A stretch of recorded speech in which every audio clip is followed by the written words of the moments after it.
So does anyone know what this number is that I'm about to read to you? $740 billion, $771 million. It is how much the federal government collected in taxes for the first 3 months of fiscal year 2017, which actually is October through December. $740 billion, $771 million. Now, does anyone know what this number is? $949 billion, $130 million. Can you guess what maybe the second number is? That is how much the federal government spent in the first 3 months of fiscal 2017. That means they ran a deficit of $208,359 million. That's a lot. And as I talked about at the beginning of yesterday's show, this is going to continue. Now, does anyone really think that $740 billion is not enough to run the federal government for 3 months? I think it is. I think it probably is. But no, apparently they didn't think so, and now we just keep adding and keep adding and keep adding. And of course, like I said on the last show, Rand Paul had a budget plan to balance the budget in 5 years, and the Republicans voted against it. So if anything is beyond reason, these numbers are beyond reason. This is Beyond Reason Radio. I am your host, Michael Yaffee, the voice of reason in a world that is beyond reason. Doing a lot of shows this year, did a lot of shows this week. If you miss any of the show, you can check the podcast out. We are on Facebook Live as well. You can like me on Facebook at WFLA Orlando, Beyond Reason Radio, or send me a friend request on Facebook. Search Michael Yaffee. I'll accept it. You can follow me on Twitter as well, at Beyond Reason R. We are also broadcasting on the Beyond Reason Radio app, which you can get at the Google Play and Apple App Store. And I'm joined once again by the one and only Tom Benson. How are you, Tom? I'm fine, but unfortunately my MasterCard and Visas are tapped out. I cannot help with that deficit. No. Yeah, neither can I. No. But they want you to. Of Tom. course. They're going to find a way to get your money to help with that deficit. By the way, speaking of high taxes and all that stuff, later in the show I'm going to play some audio that was out there from earlier this week. CNN did a town hall with Bernie Sanders. And he had comments. There was a small business owner who talked to him. He had comments on this. I guess CNN has this new thing where they're doing town halls with leaders of the party. I don't. Well, the town halls were good ratings getters for them during the election campaign. But it's a little different now, you know. They were kind of important, and there's a lot of general interest. Now I think you really have to hype it to get people to watch, and their ratings, fell off dramatically after the elections. Oh, I think probably all the news outlets did. Fox held their own, MSNBC and CNN were down. Yeah, so it's kind of like what we talked about yesterday, the Trump media paradox. They say they hate, don't like Trump, but they love when Trump does all this controversy like that press conference because the ratings just go way up. They love that stuff. So, but I mean, speaking of these CNN town halls, and we have so much we're going to get to today. So what you're going to have to do is listen to all 3 hours. This is a 3-hour show today. Yes, that is Beyond Reason, but this is 3 hours, 6 to 9 p.m. You're going to want to listen to all 3 hours because we have a lot to talk about. We will do the ever-coveted Trump Beyond Reason Twitter update later in the show as well, where we see what Trump has been saying on Twitter. By the way, I usually don't look ahead of time. I kind of like being surprised. So I'll go, when we do the segment is when I go and look and see all his tweets and then react to them. Got it. So that's always a lot of fun. And I also have some things that will leave you flabbergasted, but some stories that will just make you laugh. We need to have a good laugh, I think, every once in a while. So stories that made Yaffee laugh. But the first thing I want to get to in today's show is, speaking of the town halls, they did a town hall yesterday, I believe, with Paul Ryan. And it got all kinds of attention. and all kinds of things going. Now, Paul Ryan, believe it or not, he seems to be pretty good at it.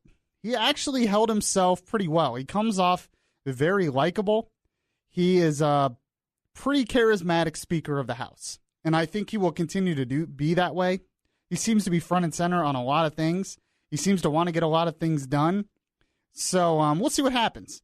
Sometimes he's not conservative enough for me, especially on immigration and other stuff. But other times he's pretty good. He's pretty bold. He has some good plans.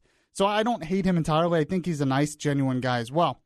But the thing that got all the big news is Paul Ryan was asked about Obamacare.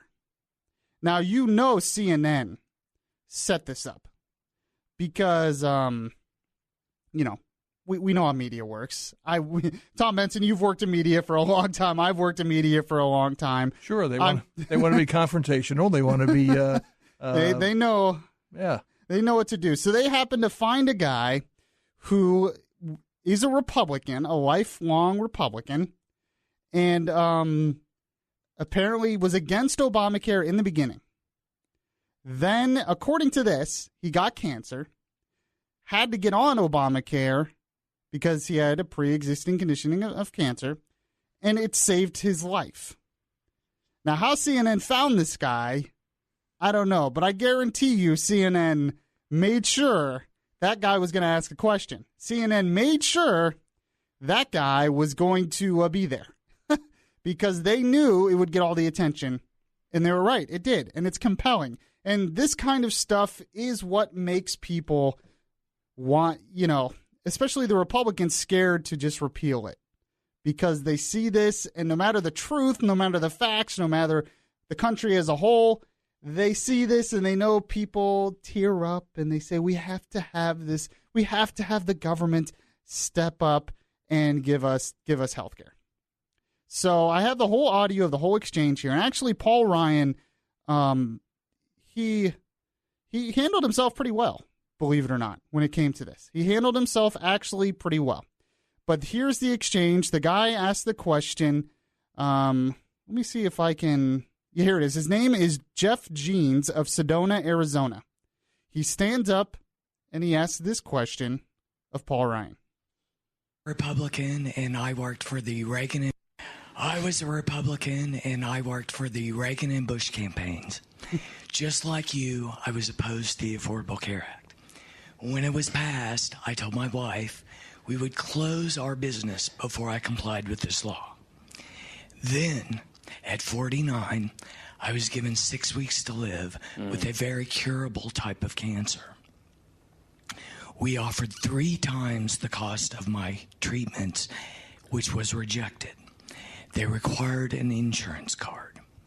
Thanks to the Affordable Care Act, I'm standing here today alive. Being both a small business person and someone with pre-existing conditions, I rely on the Affordable Care Act to be able to purchase my own insurance. Why would you repeal the Affordable Care Act without a replacement? Oh, we wouldn't do that. We want to stop right there for me, Mr. Benson. Okay, so the Democrats, love this. And CNN loves this. People who love Obamacare, they see this and they said, oh boy, this is great. They're going to love this. And you can't help but feel sorry for the guy. Obviously, he's in a tough situation, which is what this whole presentation was about here, to make us feel sorry for him, make us say, look how much Obamacare is saving lives. But here's some questions, maybe not be very popular, but my first question that actually ran through my mind when I saw this is, why did he not have Obamacare to begin, or not have health insurance to begin with? I mean, to me, that's a legitimate question. And we don't know all the answers to this. He's not a public figure. We don't know the whole story. All we know is what he said here. But that's the first question that ran through my mind. Why did he not have health insurance to begin with? Second off, this whole thing about repealing Obamacare without a replacement. This is something the Democrats have been throwing around, and it's actually been very successful. The Republicans have no replacement. They have no idea what they're doing. They didn't think this was going to happen, yada, yada, yada.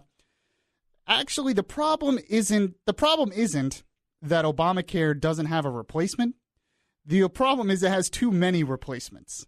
There are tons of replacements out there by different Republicans that they have been putting forth for years. Even Paul Ryan has his own replacement plan out there. The GOP in 2015 and early last year had a whole replacement plan put out there. There's a ton of replacements.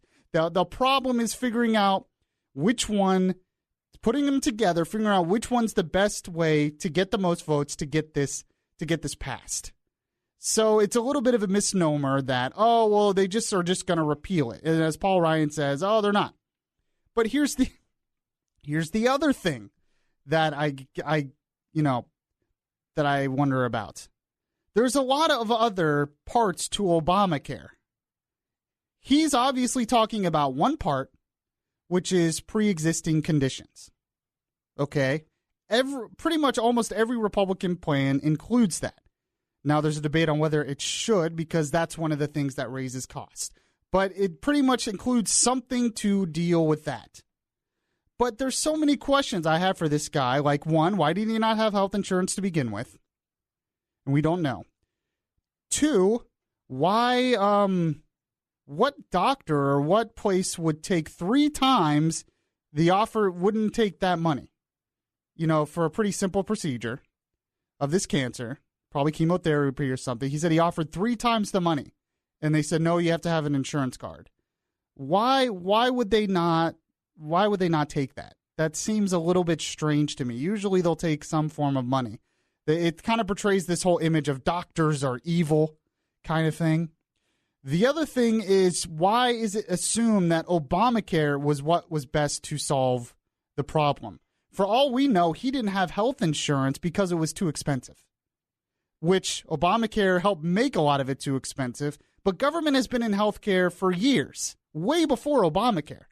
They have been in healthcare with all kinds of mandates, all kinds of regulations, and all kinds of spending way before Obamacare. So that's another question. Why was it so expensive that this guy chose not to get health insurance to begin with? These are a lot of questions that you have to ask. I mean, we get involved in the emotion of this. We get involved and we feel sorry for the guy. But these are important questions that I want to know. And we have to talk about, okay, if there is a problem, what is the best solution for the country? Now, we're going to get into the rest of this. We got to take a break here, but we'll get into the rest of this after the break. If you want to call, if you have any comments on this, you have 407-916-5400. You can call. You can also text to 23680. We are on Facebook Live. You can comment on that as well, or you can send me a tweet at Beyond Reason R. I am Michael Yaffee. This is Beyond Reason Radio. We'll be right back. You want to listen to Beyond Reason Radio live on your smartphone? Download the Beyond Reason Radio app now. Available in the Google Play or Apple App Stores. The voice of reason in a world that is beyond reason is back now.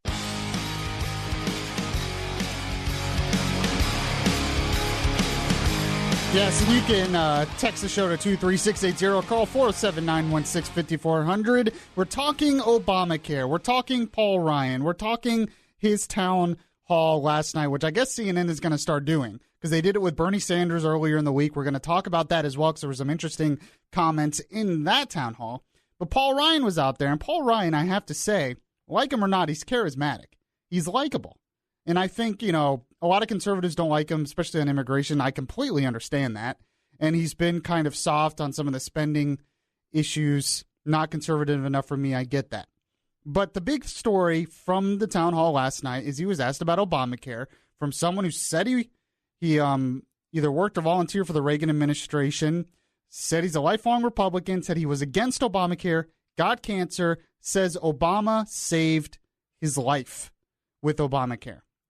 So he says, this guy says, why would you repeal Obamacare without a replacement? This whole exchange continues on here. First of all, I'm glad you're standing here. I mean, really, seriously. Good response. It was a great response. Really, can I say one thing? I hate to interrupt you. Can I say one thing? I want to thank President Obama from the bottom of my heart because I would be dead if it weren't for him.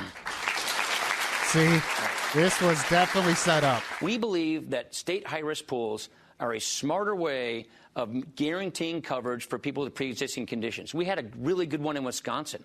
Utah had a great one. I was talking with a congresswoman from Washington today who was telling me how good their state high-risk pool is. What I mean when I say this is about 8% of all the people under 65 have that kind of pre-existing condition. My mother-in-law, cancer, she had melanoma in her 20s, breast cancer in her 50s, ovarian cancer in her 60s. People just have these things. And we don't want people to go poor or go bankrupt because this thing happens to them. Okay, so stop right there. First, let me tell you what he's talking about. I had to do a little research on this today. He's the state high-risk pools. This is a part of his plan, a part of a lot of the Republican plans. What this is it's financed a lot by the federal government, of course. It's through the states. But it's basically a high-risk, last-resort insurance through the states for these people with pre-existing conditions. That, they have these pools. The states can set it up, and if they need it, they can go to these high-risk pools. Now, is this better than Obamacare? Because, yes, because it tackles that one issue without affecting the rest of the healthcare system. One of the things, though, that isn't being talked about is, one, when you're talking about people who are born with pre-existing conditions and have it when they're young and can't get health insurance later, that's fine. But if you are in between insurance, it's actually illegal. It was illegal before for an insurance company not to take you. They have to take you if you lost your previous insurance and can't get it in the new one. So there's already laws in the books to take care of this. The other thing is when you talk about just accepting people with pre-existing conditions, is it kind of encourages people not to get health care, not to get health insurance until they absolutely need it. And that's one of the problems as well. So they just wait, maybe like this guy did. He didn't think he would ever need it, doesn't have health insurance, and then if I get a condition, they have to take me later. And this kind of stuff is what it raises the costs of health insurance. It's one of the reasons why costs have skyrocketed. Now, this sort of separates it from main insurance. That's one problem with Obamacare. Obamacare, all the insurance companies have to take it. Everything in Obamacare has to take you no matter what. So obviously that's going to raise costs. It's just the way it is. So, and Paul Ryan actually addresses this here. We want to have a system where they can get affordable coverage without going bankrupt because they get sick. But we can do that without destroying the rest of the healthcare system for everybody else. That's the point I'm trying to make. What we should have done was fix what was broken in healthcare without breaking what was working in healthcare, and that's what, unfortunately, Obamacare did. So, by financing state high-risk pools to guarantee people get affordable coverage when they have a pre-existing condition like yourself, what you're doing is you're dramatically lowering the price of insurance for everybody else. So if we say, let's just as taxpayers, and I agree with this, finance the coverage for those 8% of Americans under 65 in a condition like yours, they don't have to be covered or paid for by their small business or their insurer who's buying the rates for the rest of the people in their insured pool, and you dramatically lower the price for the other 92% of Americans. Let's just directly fix that so that everybody else can get more competitive rates and they don't have to pay for insurance to try and cover for those kinds of really expensive people. The problem with Obamacare, the actuaries call it a death spiral. It's a really kind of ugly, gruesome term. But a death spiral is a mathematical term. They say when the insurance gets so expensive, healthy people won't buy it because it's just a trade-off. The penalty to not buy it is a lot cheaper than buying the insurance, so healthy people won't buy it. Therefore, they won't go and participate in the insurance pool to cover the losses that sicker people who have to have insurance buy it. Okay, stop right there. And that's probably where we're gonna end the whole thing. But he makes a good point. Obamacare, they said it was just to cover the uninsurable. But really what it did is it totally took over and reformed the whole health insurance and healthcare industry. And what that did is it raised prices on everyone. And like he said, he was exactly right. Healthy people with those kind of high prices, because it has to be paid for. Somebody has to pay for it. Now, the federal government's subsidizing it, but a lot of times subsidies just raise costs as well. We've gone over that a lot. Somebody has to pay for all this. So prices are going up, and people and insurance companies are leaving the exchanges. Okay? So the state pools, there's some things I'm against it. But what I really have a problem, and I'm not hearing enough by Republicans, I'm not hearing enough by people wanting to reform, is once again, what's really driving up healthcare costs are the regulations and mandates on the insurance companies.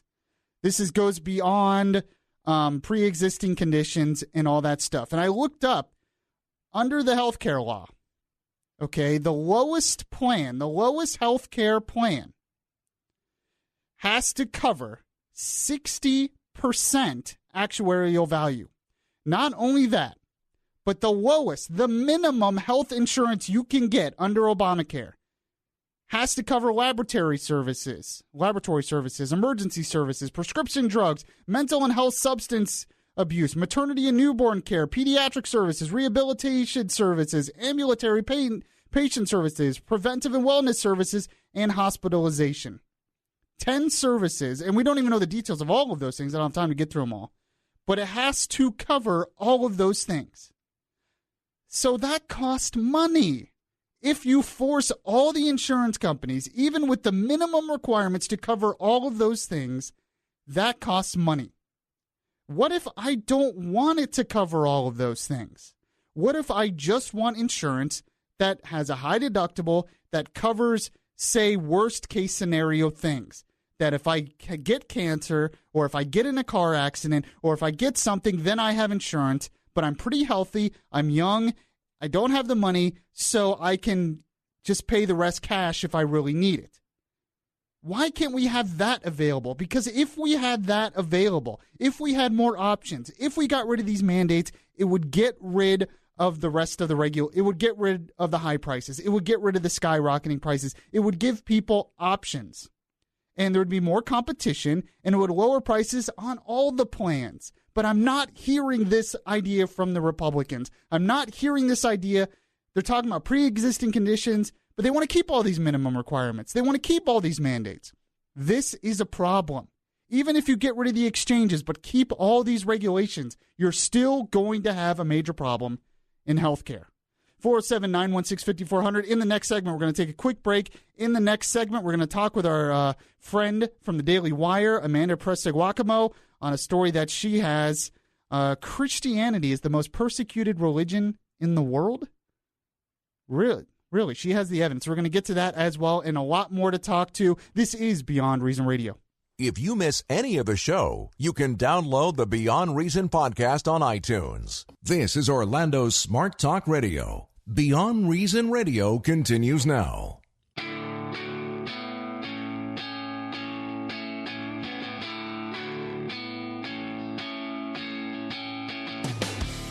Yes, this is Beyond Reason Radio. I'm your host, Michael Yaffee. We're doing the show 6 to 9 p.m., but if you miss any of the show, make sure to check out the podcast of the show. Pretty much anywhere podcasts are available. We talked a lot about Obamacare in the first half hour. We might get back to that later in the show, but I wanted to get on one of our favorite reporters out of one of our favorite conservative websites out there, Amanda Perseguacamo.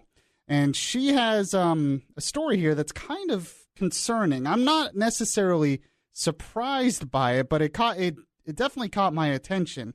And I think with the rise of ISIS, this is the truth. But first, let me get her on. Amanda, how are you today? Hey, how you doing? Pretty good. We won't keep you too long. I know you have places to be, things to do, but we appreciate you coming on with us. Yeah, thanks for having me. Yeah, so you have a story out. This really caught my attention. It's kind of disturbing. There's a report out that Christianity is the most persecuted religion worldwide. Tell us a little bit about what you found. Yeah, so it's not very surprising. Christianity is the largest religion in the world, makes about 31% of all religious people. Right. Islam's a little bit behind, about 22%. But the most interesting thing, I'll get into the overall theme here, but the most interesting thing is that the persecution of Christians has been rising for the past 4 years. So every year it's getting worse and worse, and that's probably the most concerning thing. But the study found, it was from the Center for Studies on New Religions found that over 90,000 Christians were murdered in 2016, and 30% of whom at the hands of Islamic terrorists. So that was my next question. What is causing the increase in persecution? Yeah, so that's part of it. So we're seeing oppressive Islamic regimes definitely contributing to that. They found most of the persecution. This kind of shocks people, but the most persecution, once they think about it, they realize it's true. North Korea led the way, and they've had that ranking as number one Christian persecution since 2002. If you know anything about North Korea, that makes sense. And then there were a ton of Middle Eastern countries. So following right after North Korea, we had Somalia, and then it was Afghanistan, Pakistan, Sudan, Syria, Iraq, Iran, and then Yemen, all in order right there. So that kind of shows you where the persecution is happening, and those are all Islamic countries. Now, the study found that not only are they the most persecuted, but like you said, it's rising dramatically, it seems like. What do you think is causing the dramatic rise?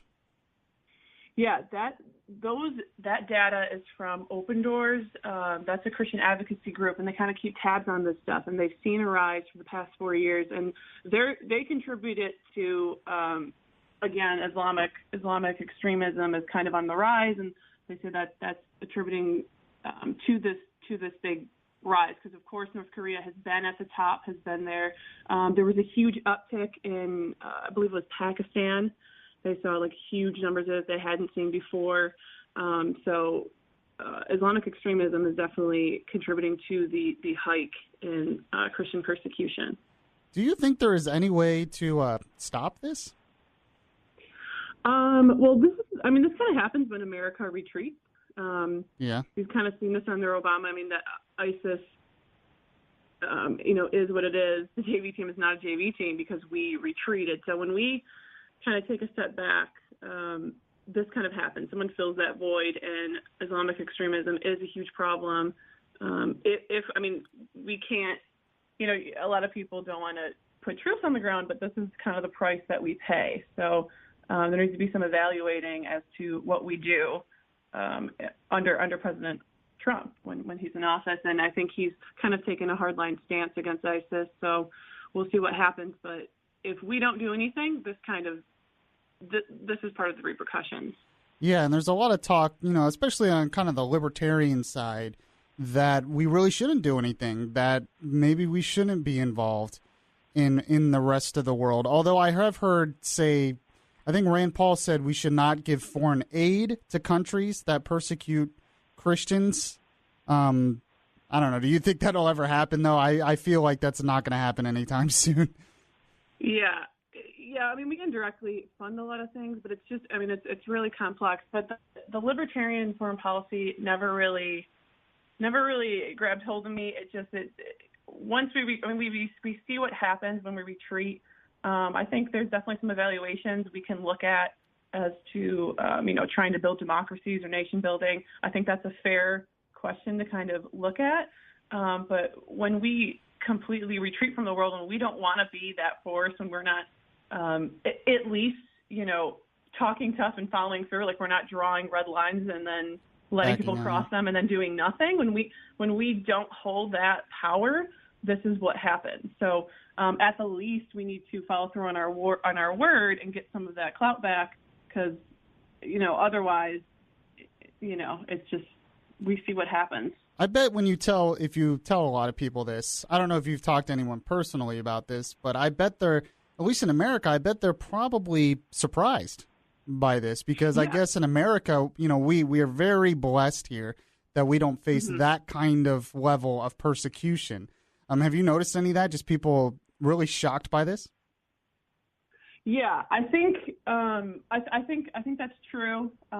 Like I said, Christianity is the largest religion in the world, and I think we come from America, and we are kind of sheltered to it, and there is a lot of Islamophobia talk that kind of resides in America. So there might be a misconception that maybe Muslims are most persecuted, and for sure Islam is very. I mean, they oppress Muslims all the time, but kind of in America we have this perception that Muslims are being targeted by bigoted Republicans or right-wingers or whatever. So yeah, there's definitely a misconception out there, but this has been true for a while. Yeah, well, there was another study on your guys' website that said atheism is really on the rise in the U.S.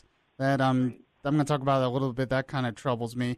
Before you go, I wanted to ask you, I just saw another story by you about somebody worked at a Krispy Kreme, I guess, and wrote Black Lives Matter on the box of donuts that they gave to the cop. Is that for real? Is that? Yeah. So it was a cop in Atlanta, and he kind of told another officer, and it was reported to a pro-police blog, and Krispy Kreme kind of gave a lukewarm, yeah, sorry, we did that, but no kind of support of law enforcement afterwards. But we've seen this a lot, like in the past couple of months, even in the summer. I remember reading a couple stories where a police officer in Ohio found shards of glass in his sandwich at a restaurant. Really? Yep. Oh my there gosh. were police officers at a restaurant in, oh goodness, I don't remember. It was a Mexican restaurant in Baton Rouge, and they found it was a bunch of officers, and the employees spit into their drinks because when you're in uniform, you run that risk, and that of course pales in comparison to the actual risk behind the badge, which cops have of course seeing an increase in fatal shootings, which is disgusting against them, and crime has also risen because of the Ferguson effect. So that kind of ties in. Well, you have to. I don't know if you heard about the DOJ report today coming out against Chicago, where they're accusing Chicago police of all kinds of different things, and I'm thinking the whole recent crime just is going to keep going up in that area. Exactly. And we're talking about. Oh, man, we're talking about disrespect of cops. Well, you always have good stories that we get to, Amanda, and I appreciate you coming on with us, and I hope you have a good weekend. And I don't know what the temperature is up there in New York. It's like 80 degrees here. It's not today. It's not bad. What is it? Tell me. I think it's like maybe like 30, 35, something like that. Jeez So Louise. Oh my gosh. If my car's not iced over, I'm cool. So. That's the standard of living in Buffalo? If your car's not iced over, it's hot outside and you don't have to wear a jacket. That's how they... I stand by my position. I like the seasons. It's a good change. You guys are stuck in summer. You gotta have you gotta have a taste of everything. My boss here put it out because it was cold for like a week here, and he put out, it got warm. It was 30s. That's cold.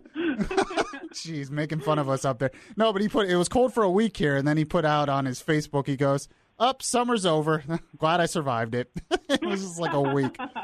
So, all right, well, have fun up there in that tundra, and we'll talk to you again. I will. Have a good one. Thank you. Thank you. All right, so I want to talk a little bit about that study as well from Tom Benson's laughing in there. I talked to her earlier this week, and I was like, I don't know how you people live up there. She's from Buffalo. Yeah, sure. She's from Buffalo, New York. And I was like, how do you live up in that tundra? Yeah. I was like, it was 30 degrees here, and I was dying. And she's like, that is pathetic. Well, it is. Your blood gets thinner down here. You get used to certain conditions, and then, we're affected differently than people up north. For them, they come down here. When people come down here from Wisconsin, New York, or whatever, and it's in the 50s or 60s, they think it's great down here, and we're all, freezing. I don't know. All right, 407-916-54, and we're going to talk about that study, Atheism on the Rise in America.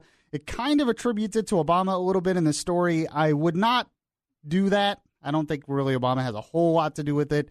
We'll talk about that and a lot more. This is Beyond Reason Radio.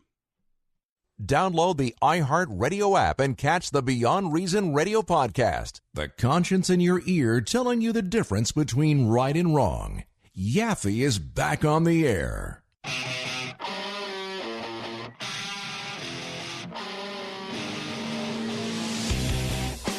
Welcome back to Orlando Smart Talk Radio. This is Beyond Reason Radio. We're doing the show 6 to 9 p.m. tonight. a lot more episodes of Beyond Reason Radio right here on News Radio 102.5 WFLA, and we are also streaming live on the Beyond Reason Radio app and on Facebook Live as well. Send me a friend request on Facebook, would you? Because we're friends. I think you and I are friends. So send me a friend request on Facebook, search Michael Yaffee, and I'll accept it. So we were talking with Amanda in the last segment, and she was talking about how Christianity is the most persecuted religion in the world.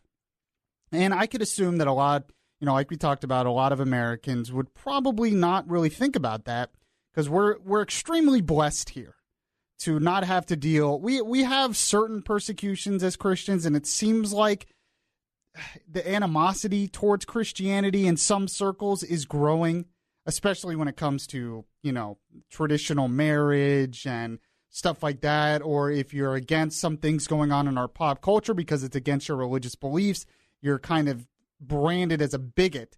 You can't just say you have different beliefs. You're branded as a bigot, a homophobe, all this other stuff.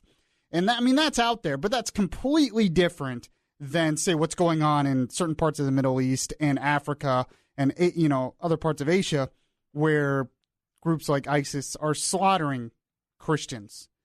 And it's really bad. It's, in some ways, in terms of just sheer numbers, it's almost worse than what happened in the beginning of Christianity with, the persecution, killing them in the Colosseum, all that kind of stuff.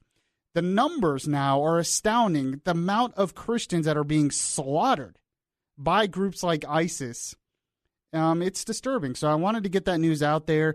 Amanda made the point that this is kind of what happens when we retreat from the rest of the world. And I think, I don't know if Trump's really going to change that. He doesn't seem to be kind of a war hawk kind of thing. And I completely understand it to a point that we're spending all this money on wars. It seems like we get involved in these quagmires. We don't really know what our interest is there.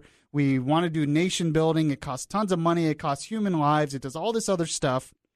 But in the flip side, it seems like when you read history, every time we start to retreat from the world, then the world kind of goes into chaos, and then we have to go back in and kind of fix things. So it's kind of a balance that's really hard. It's really hard to do. And I think at least what the United States should do, and I've talked about this before, is at least fight the ideological battle, fight the battle of ideas, fight the value battle. Reagan was very good at that. He didn't necessarily invade, a bunch of other countries or anything, but he spoke boldly, and he supported other groups that spoke boldly against tyranny as well. And I think that's incredibly important. So I don't know if that's going to continue, though, in defense of Christianity. There's a study out in thedailywire.com. It's actually a Pew Research study. I found it from the Daily Wire. But it says that atheism has skyrocketed during the Obama administration. Now, if you look at pop culture, it's not too surprising. I mean, I'm a Christian. It's pretty obvious if you ever listen to this show, I'm a Christian. And the things that I believe and the things that I've said, I'm looked at very differently because of my Christian beliefs. A lot of people say they're Christian, but, they kind of just go on Christmas and Easter. But if you're a really strong Bible-believing Christian who believes in the inerrancy of the Bible, you're looked at as kind of a freak sometimes. What? Wait. You want to wait? You believe in abstinence? What are you, nuts? What, you believe homosexuality is a sin? What are you, a bigot? What, do you hate homosexuals? Stuff like that. And you think, well, that's my beliefs. I believe a lot of things are a sin, and I try to live. I'm not perfect. What you believe that he actually rose from the dead? It's like, well, yeah, that's my belief. But there's this pop culture thing that kind of attacks that now, and it's not, you're still allowed to believe it, but it's sort of looked down upon. The report says that when it comes to the nation's religious identity, the biggest trend during Obama's presidency is the rise of those who claim no religion at all. Those who self-identify as atheists or agnostics, as well as those who say the religion is nothing in particular, now make up nearly a quarter of the U.S. adult population, up from 16% in 2007. So it went that's up 9 points. And when you think about just in 10 years, that's a big jump in 10 years. When you think about especially the history of this country. The report adds that those who self-identify as atheists or agnostics, as well as those who say their religion is nothing in particular, now make up nearly a quarter of U.S. adults, like I said. In 2015, the share of Americans who say they're absolutely certain God exists has dropped more sharply from 71% in 2007 to 63% in 2014. It says, due largely to the growth of those who don't identify with any religion, the shares of Americans who say they believe in God is considerably down. In 2006, Obama stated, given the increasing diversity of America's population, the dangers of sectarianism have never been greater. Whatever we once were, we are no longer just a Christian nation. We are also a Jewish nation, a Muslim nation, a Buddhist nation, a Hindu nation, and a nation of non-believers. And unfortunately, that's true. Now, we've always been a nation, for the most part. Obviously, there's pockets of this where this didn't exist. But we are predominantly Christians in this nation, but we were a tolerant country. And the main reason why we were is because Christianity preaches tolerance. Now, what I've noticed happening, I'm sure you've noticed this as well, Tom Benson, but what I notice happening is tolerance is mixed up with validation. So Christians, for instance, I tolerate, same-sex couples or whatever. I don't want them killed or anything like they are in some Muslim countries.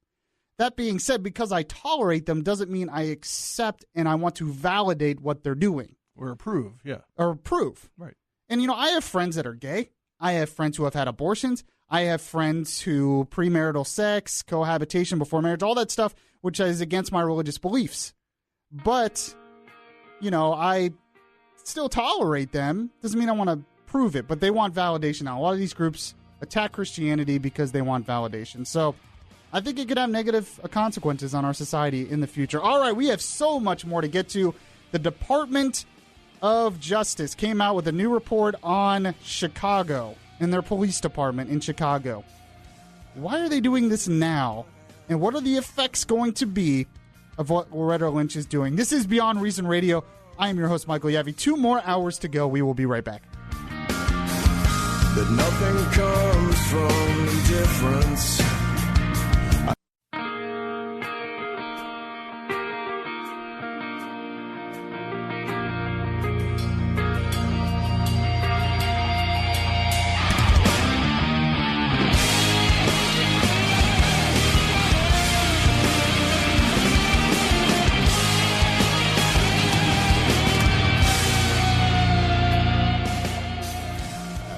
So we have 2 more hours of Beyond Reason Radio to go. A lot to talk about. If you missed any of the first hour, you probably should go get the podcast.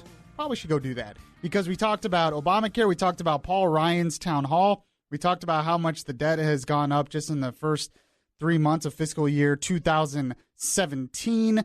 And we talked about persecution of Christians on the rise throughout the world. A lot of important stuff we got to, so you'll want to check out the podcast of that. To start off this second hour, we're going to address a very tough issue.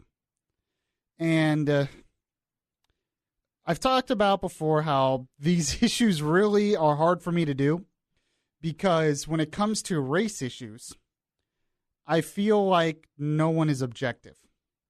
I really feel like that in a lot of these race issues. One of the problems, because I worked here during the Trayvon Martin thing. And obviously, that was local. Obviously, that was a big story here. I was producing Bud Show at the time. And one of my frustrations with that whole thing was you had one side who would constantly say Trayvon Martin was a thug, who was guilty, and some would say he deserved to die kind of stuff, like extreme stuff. That he was a thug who just was going to steal and, was doing all this bad stuff. Then you had the other side, and then they would say, Zimmerman was an angel, a respected member of the community, and, all this stuff. Then you had the other side who would say Zimmerman was a racist, idiot, cowboy who killed this innocent black teen for no other reason other than his racism. And that this shows the systemic racism in our society. for instance. So you would have those two sides, and when you actually looked at the facts of the case, when you actually looked at what actually happened, neither of those sides were true. For one, Trayvon Martin was not the little kid in the picture. You actually saw what he looked like that day. He was a big guy. He was 17. He had a troubled past. Okay? The evidence seemed to suggest by the witnesses that he was beating up Zimmerman pretty badly when Zimmerman shot him. But if anyone can look, Zimmerman isn't exactly a pillar of the community either, as we have seen a lot. And you could wonder, why did Zimmerman even go after him like he did? Was that really necessary to do that? Should he have even gotten out of the car? So I felt like there was no objectivity in that. And that has happened in almost every issue dealing with race, and especially dealing with cops versus the black community. There's no objectivity. You get one side who says blue lives matter. And, you would think that would be common sense. Yes, police lives matter. But they say cops can do no wrong. It seems like they're eager to defend the cops in every situation. And anytime reports come out that say, oh, maybe there are a lot of cops out there that profile blacks maybe more than they should, those are immediately discounted. But then you get the other side, you get the extreme Black Lives Matter side that think there is systematic racism with police so much that they're killing black people on numbers that show that they're just killing them because they're black. And that side, there's no evidence to back that up. There is no actual fact statistics to show that is happening, that blacks are just being killed by cops for no reason other than that they're black, and that they're treated that much differently by cops than whites. And then you get the Black Lives Matter side that says that will never address the issue of there are some problems in the black communities in these inner cities. Now, I always hate the term black communities because we're all individuals. If we could actually look at each other as individuals, that would be great. But in a lot of these inner cities, the proportion of the population is black, and there are major issues in those communities.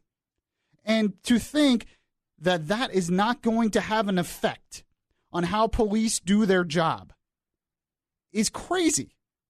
If you look at crimes, we talked about Chicago not too much longer, a few weeks ago on the show. I didn't think it was like last week, a couple weeks ago. And we talked about how cops are backing off. The stats show they're backing off, less stops because they're the Ferguson effect. Yet crime is skyrocketing. Murders are skyrocketing in certain parts of Chicago. So that kind of shows that there was problems in those communities, and there was a reason why cops were being pretty hard on people in those communities.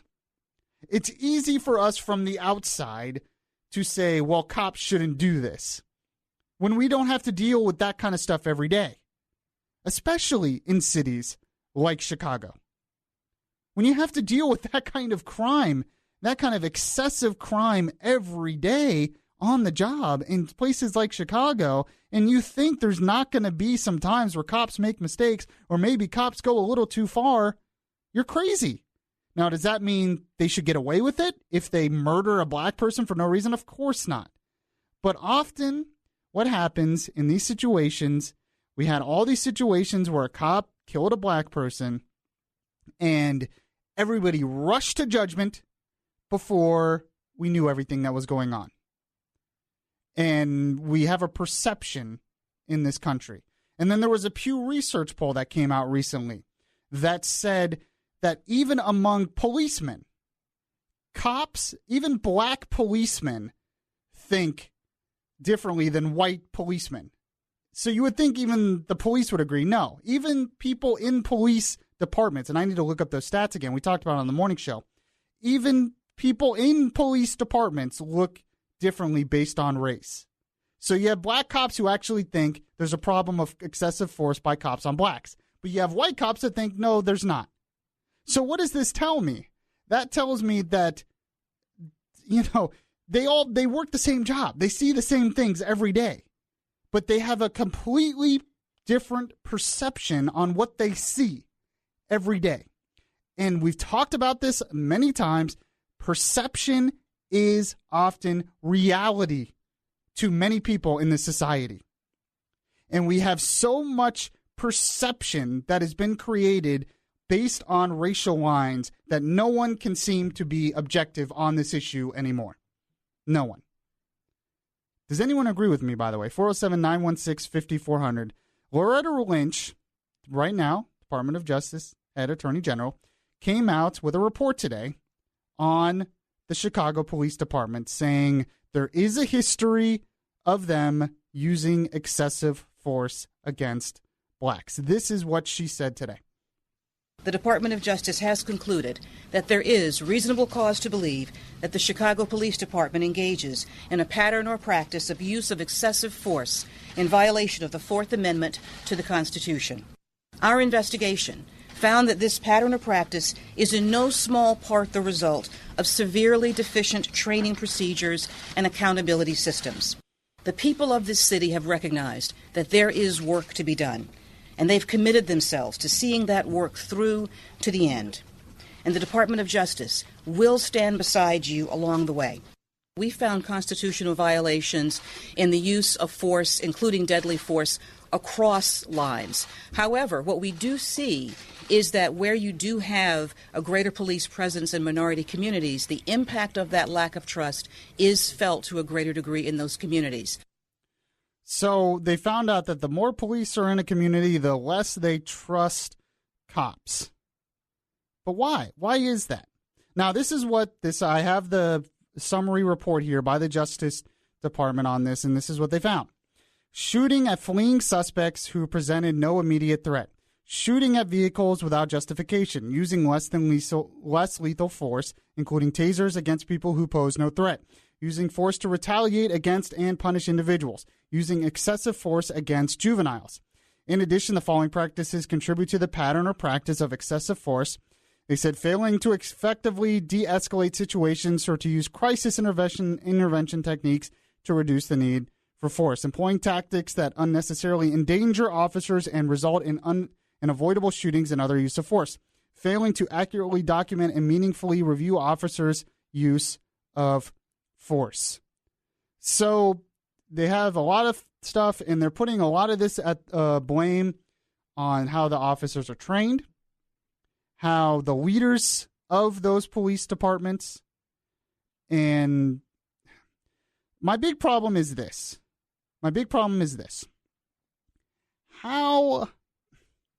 Why come out with this now, first off? Now, the whole reason this started was because there was a black man in Chicago who was shot and killed by a police officer. Now, once again, that was another one of these situations when you found all of the facts. You found out it wasn't that this guy was just innocently strolling down the road and he was shot dead by a cop. He was breaking the law. He was running from police, all this stuff. So he wasn't necessarily innocent. And that's usually the problem in all these situations is they're breaking the law somehow, or they're being stopped by a cop somehow, and things escalate. But why are they doing this now? And what are the effects going to be? This is one of those things where I would say, especially to the black community in these inner cities, specifically in the inner cities, be careful what you wish for. Be careful what you wish for. Because we're seeing it in Chicago now. Cops are starting to back off. And things are getting worse. A lot worse. So what does that mean for the future? The other thing is maybe put yourself in their shoes, for instance. As a cop, what they would have to deal with in a city like Chicago, where they had over 700 murders, almost 800 murders last year. That cannot be an easy job. The third thing I would say is, why is the Justice Department coming out with a blanket report that has all these things? If cops are doing bad things, the smart thing to do would be to go after the individual cops that did the bad things. And if they're breaking the law, they need to be charged with breaking the law. That would be the best way to set a precedent against what's going on. Go after the individual cop. But that's not what's happening here. We don't have any facts about what individual cops are doing. This is just a blanket report a general report on the entire Chicago Police Department. And when you come out with general reports like this, not focused at individuals, but focused on a whole entire police department like this, you're going to have problems. It puts a negative, we talk perception versus reality. This will add to the negative perception of police by certain communities in this country. It will. There's no doubt it will. And this will continue, and what's going to happen is cops are going to start backing off. We have had record low crime rates in this country for the past decade. That's going to change. Some might say, well, maybe it needs to change, whatever. I want your take. 407-916-5400, text to 23680. Why do you think the Department of Justice came out with this? Do you think they're correct or not? We have a phone call from a retired New York City cop. I want to get to him directly after the break. So, Paul, hold on. We'll talk to you about this. If you're a cop out there, I would love your take as well about what is going on. I mean, I know I've had friends who were cops who left the force because, frankly, they were scared of the negative attitude towards cops. They were scared for their family. And can you blame them? So the pendulum has swung way the other way. And now cops are being blamed for everything. 407-916-5400. This is Beyond Reason Radio. Listen to the latest episodes of Beyond Reason. Download the podcast at Spreaker.com. The place where we talk faith, culture, and politics. Beyond Reason Radio continues.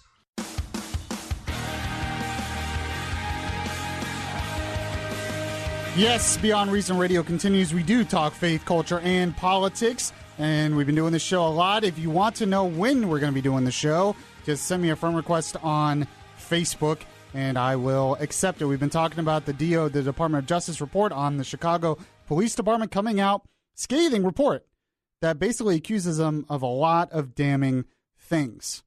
And it's going to create, whether you like it or not, it's going to create a negative, it's going to continue to grow the negative perception of cops in this country.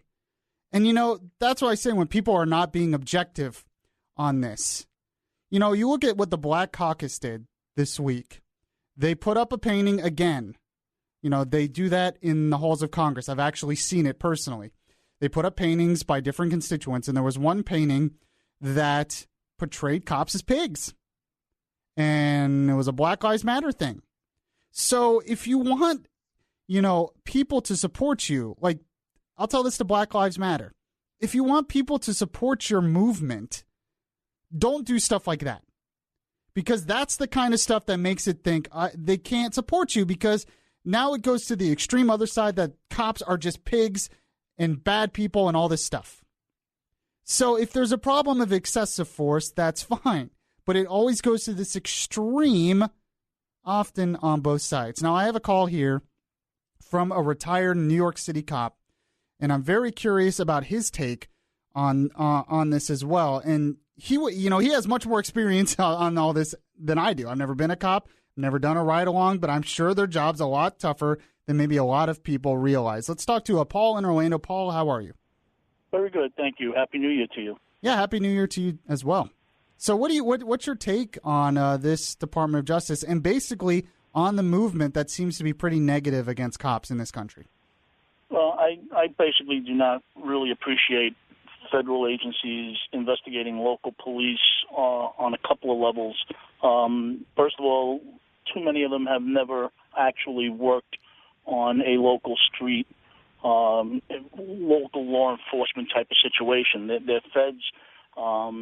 That's why, for example, in New York City, almost all of the task forces from the federal agencies are joint task forces because the feds are not familiar with the streets. And we team up members of the NYPD with the federal agencies, such as a joint bank robbery task force, joint gun running task force, joint anti-terrorism task force, and the list goes on and on and on. Okay. And also, when you're looking at federal investigations, there's too much politics involved. Politics does more to hurt. It seems like it here. Law enforcement than to help. Yes. I've seen politicians jump to conclusions when almost no facts have come in yet. And that is so irresponsible. And the news media has to take some blame as well. Yep. Either it's they're in a hurry for a deadline and they just want something out there and they don't care whether it's right or not.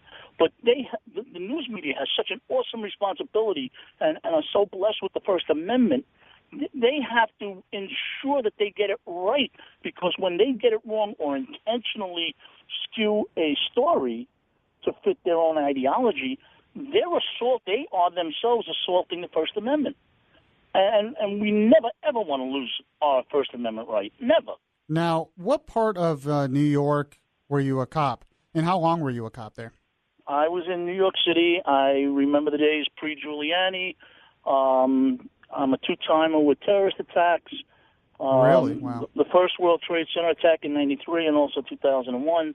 So you were in the heart of New York City, on the streets, like you said. New York City, NYPD. Wow. I've worked Manhattan. I worked Queens. I've done some details in the Bronx, and actually once in Staten Island, but that was only a very short detail. So what would you tell people who are very critical of cops, say there's too much excessive force, there's too much targeting of blacks? I mean, did you see any of that when you were a cop in New York City? We have more police watching police in New York City than we have watching bad guys.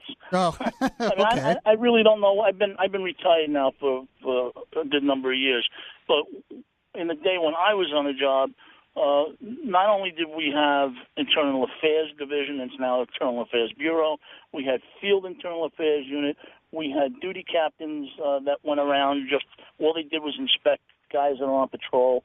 We had integrity control officers who were at least a lieutenant in rank to watch the guys that were on patrol. I mean, believe me, there are so many cops watching cops. It's unbelievable. Well, do you think that happens in Chicago as well? I really could not speak about any other agency. And you have to understand, too, while policing pretty much is the same everywhere you go, the experience is so different. Right. I'm living down here in Florida. The guys down here are fabulous, but they have a completely different experience than up in New York. Down here, they take home their cars. I would never want to take home a car in New York. In the NYPD, you don't want anybody to know what you do when you go home. Now, why is that? Because they'll be targeted? You're a target. Wow. You're a target. Well, I mean, that shows how tough the job is then, what you have to deal with. We have a special log in the Chief of Department's office, and a special unit in the Chief of Department's office that lists and logs threats against police officers and attempts against police officers' lives, and it gets entered into every single day. It is not unusual up in New York for stuff like that to happen. So when that's the experience.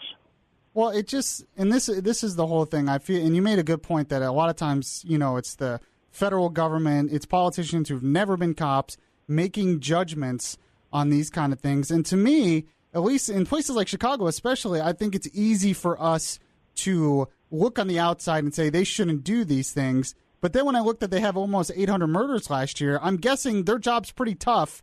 And, it's like I said, it's a hard job, and yet we want them to be perfect, 100%. And that's the problem.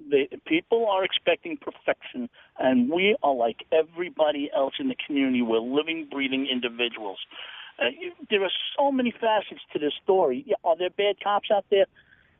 Yeah, there are a few. Are there cops that make bad judgments and bad mistakes in the heat of the moment? Absolutely. So how do we judge an officer in the heat of a moment who's afraid that he doesn't want to get shot or killed? And believe me, there are worse things than being killed in a line of duty. Okay? I can think of Detective Stephen McDonald, God rest his soul, who's being buried today, who, when I was on the job, approached a young man on a bicycle, suspected the bicycle was stolen, and after the first few words out of the officer's mouth, he was shot in the neck. And from that day till this, when he finally passed away a few days ago, he was paralyzed from the neck down. So that's what I mean by there are worse things than death in this world. Right. And you also don't want to make, God forbid you shoot the wrong person. You don't want that. No, I don't know of any cop that comes into work, goes into the locker room, puts on his uniform, and says, I'm going to go out and kill somebody today. No. Because we're like everybody else. If we have a nice, quiet day, hey, wow, what a great day. There were no calls. Nobody got hurt. No, we didn't have to comfort anybody. We did nothing but drink coffee all day and no paperwork. Wow. Wouldn't that be great? Yeah, no, and I understand. That doesn't happen. I understand. You're making such great points. What do you think?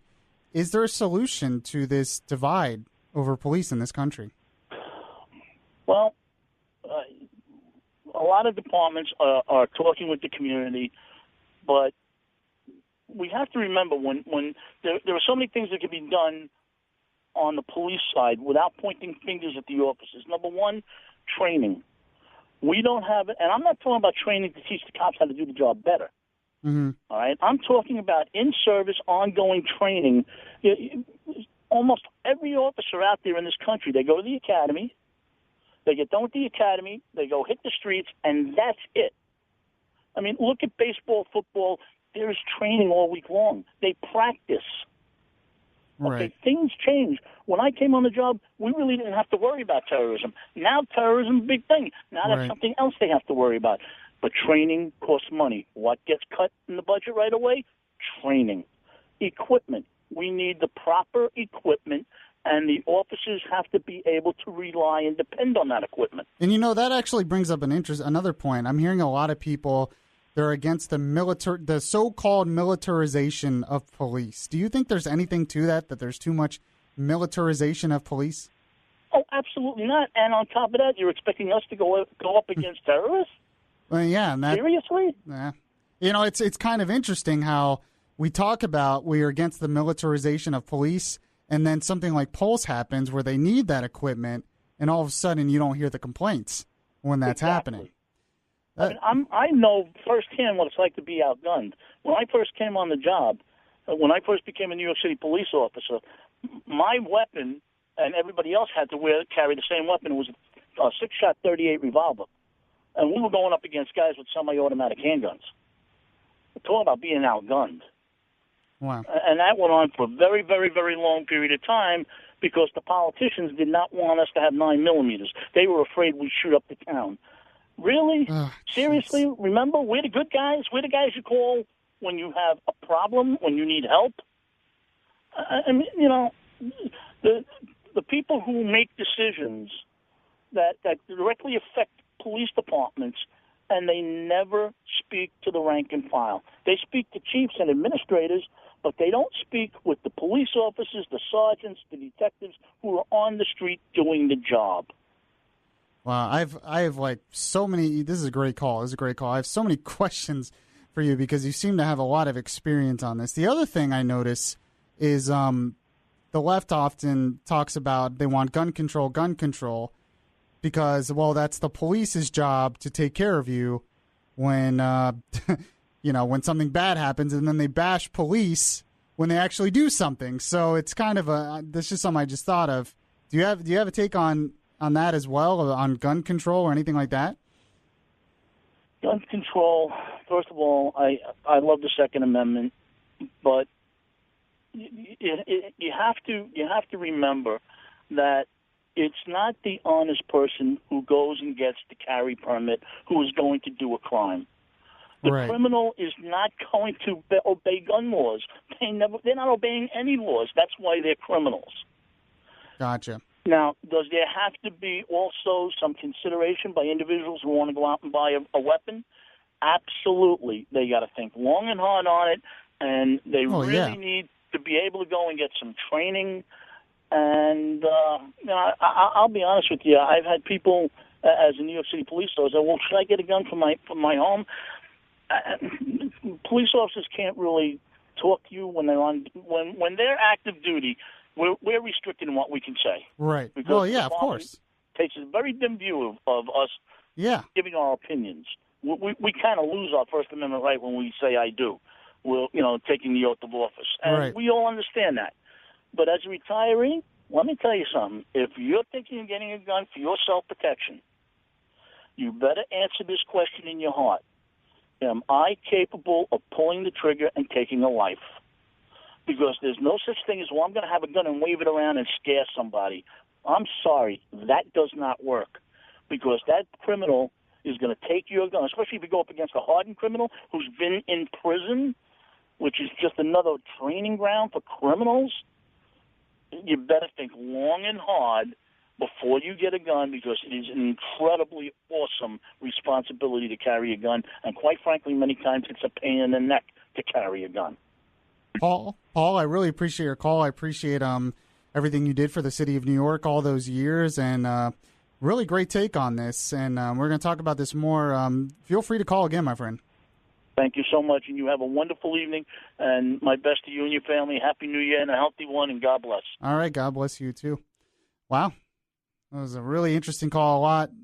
And kind of, I've talked to cops before on issues like this, and I'll get to that in the next segment, but just a lot of this, I hear a lot of the same stuff. There are so many misconceptions on policing in this country. People are so uninformed. This is Beyond Reason Radio. I'm your host, Michael Yaffee. We'll be right back. Subscribe to the Beyond Reason podcast today on your Stitcher app and hear the voice of reason anytime. Your safe space for conservative thought, not for political correctness. Yaffee is back right now.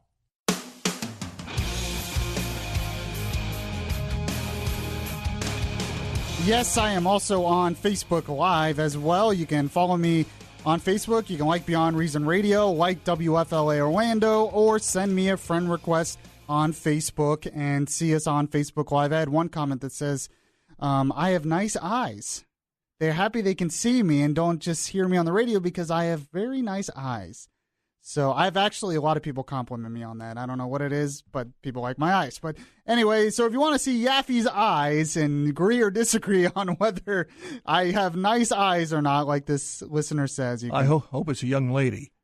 It's a lady. Yes, it is a young lady. Yes. So, yes. But, yeah, she said, I have nice eyes. So if you want to, do I have nice eyes? I don't know. I guess. I don't know. But, yeah, some other comments saying they're loving the show and everything. So we talked with a former New York City cop. Great call. So much perspective on this. And because the DOJ came out today, reports Chicago Police Department using excessive force. I mean, are we really surprised? This is the DOJ under Loretta Lynch was going to come up with this.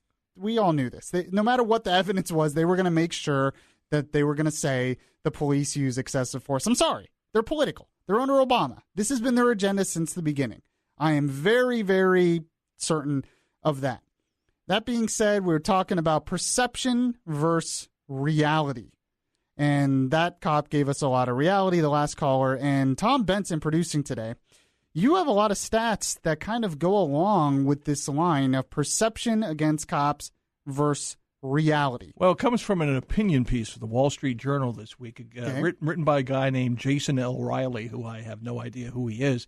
But anyway, his basic thesis is that the media is reporting media reporting misses the bigger crime problem. For example, he writes, crime reporting these days seem to be focused on the behavior of the police rather than on the behavior of the criminals. That is 100% true.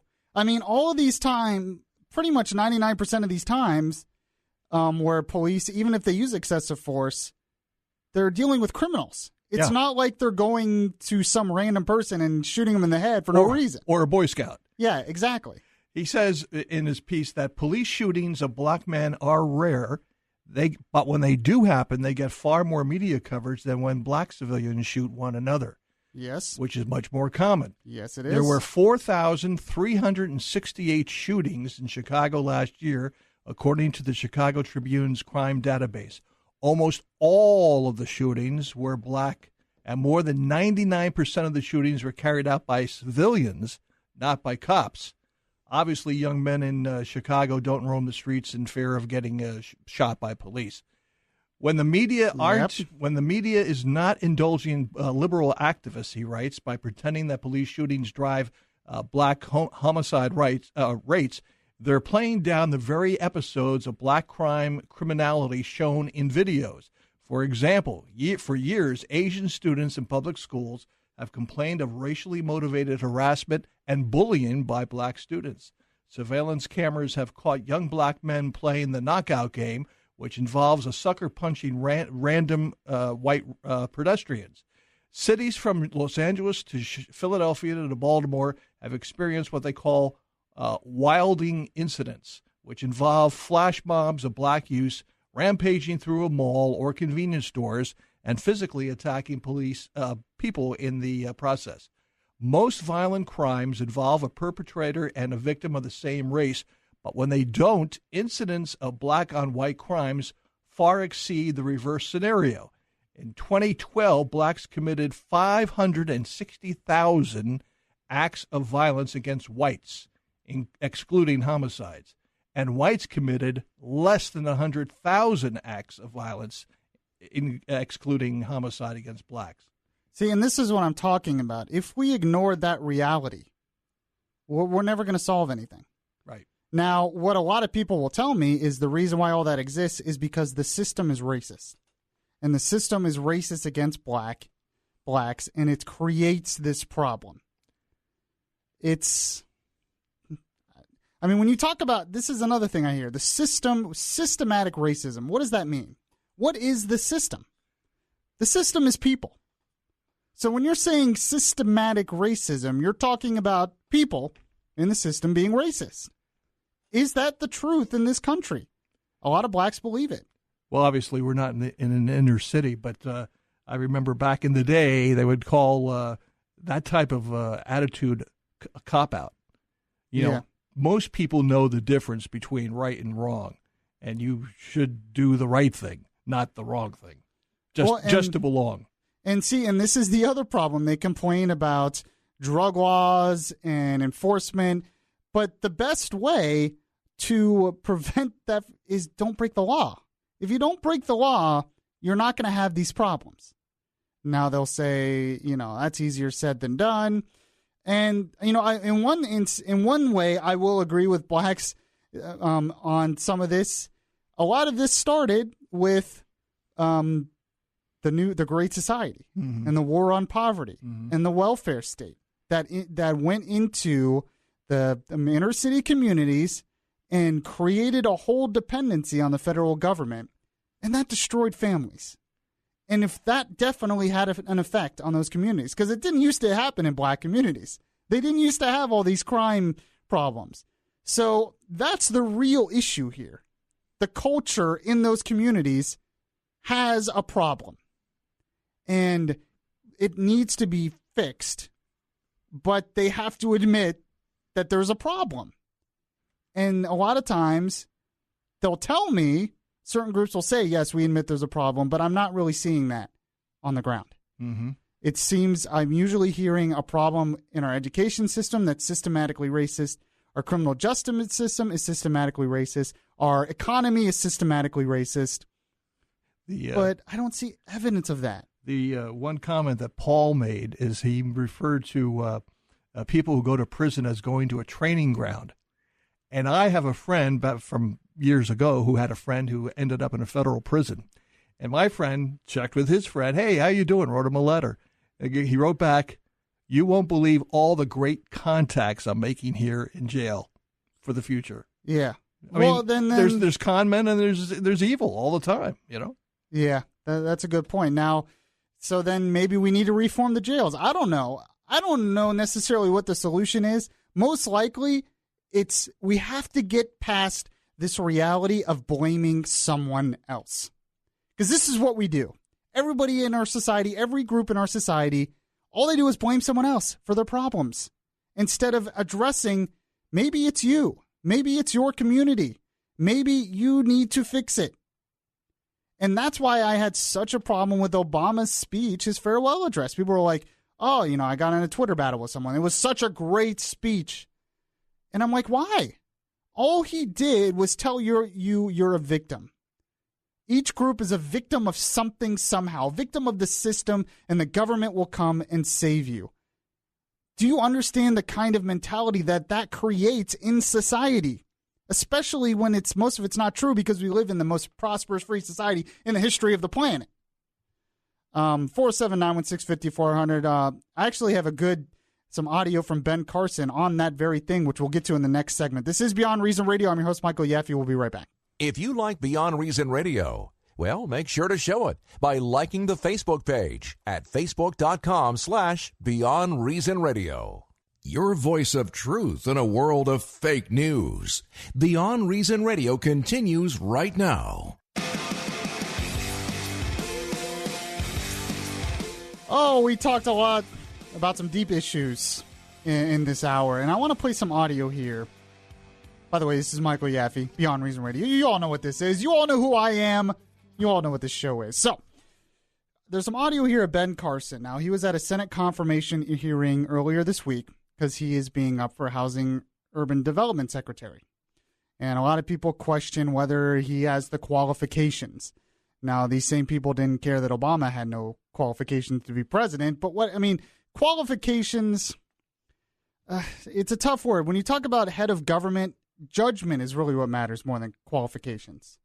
But he was asked about this, and he said something really great here. And this goes back to the difference between, say, an Obama speech and a Ben Carson type speech. Obama tells you you're a victim. But Ben Carson goes a different route, and it's inspiring. And it's one reason I like him a lot. This is what he said at that confirmation hearing. As a youngster, I remember actually feeling that I was pretty lucky. We lived in a 750-square-foot GI home in southwest Detroit. It actually had a lawn and a little one-car garage, and we thought that was paradise. And then my parents got divorced. And my mother discovered that my father was married to someone else. And she didn't have any skills, basically third-grade education. We had no place to live. She couldn't afford the house. So we ended up moving to Boston, moving in with relatives. So I have actually, in my life, understood what housing insecurity was. And we were there in Boston for a couple of years. And I remember as a 9-year-old looking through a building across the street out of which all the windows had been broken, and a sunbeam was shining through it. And it made me think about my future.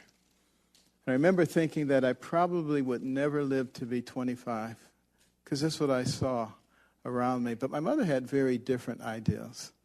She worked extraordinarily hard as a domestic, leaving the house at 5 in the morning, getting back at midnight, day after day after day.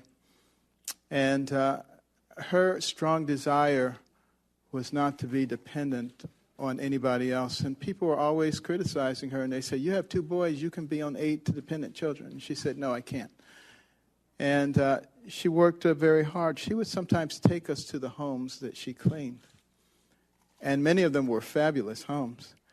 And she would say, "Would you rather live in this wonderful place, or would you rather live where we live?" And she would say, "The person who has the most to do with determining where you live is you. It's not somebody else. It's not the environment." Imagine if we had more leaders in this country, in different areas of this country, politics, religion, anything, local, law enforcement, whatever, that had that attitude. Teachers that told people that in this country, what did his mom do? His mom didn't tell him he was a victim, didn't tell him he's a victim of society, didn't tell him he's a victim of systematic racism, didn't tell him only the government could save him. He said she said to him, the one thing that could help you succeed is you. You're the one who chooses success or failure. It's up to you.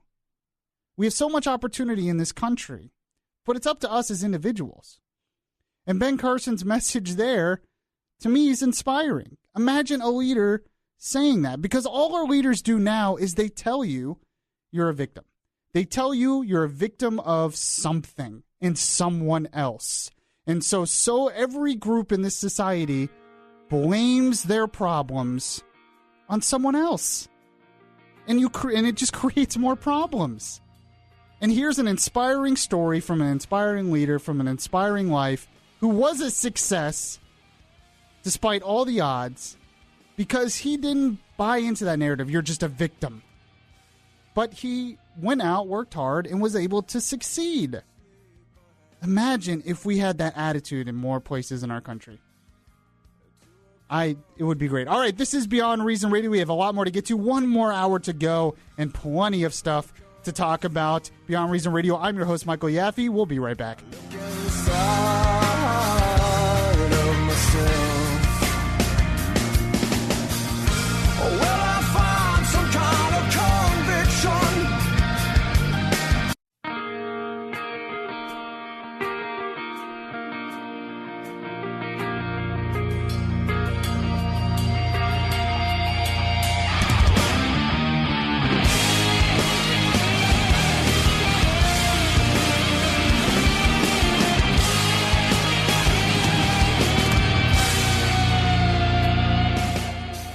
Yes, it is Friday night.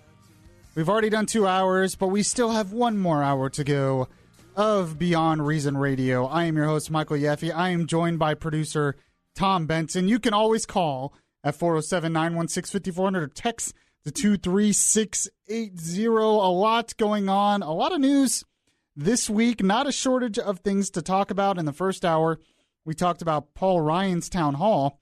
And he talked about Obamacare in that town hall. And we went over some things, my frustrations with this whole thing. It could be easily replaced with free market solutions to get prices to go down.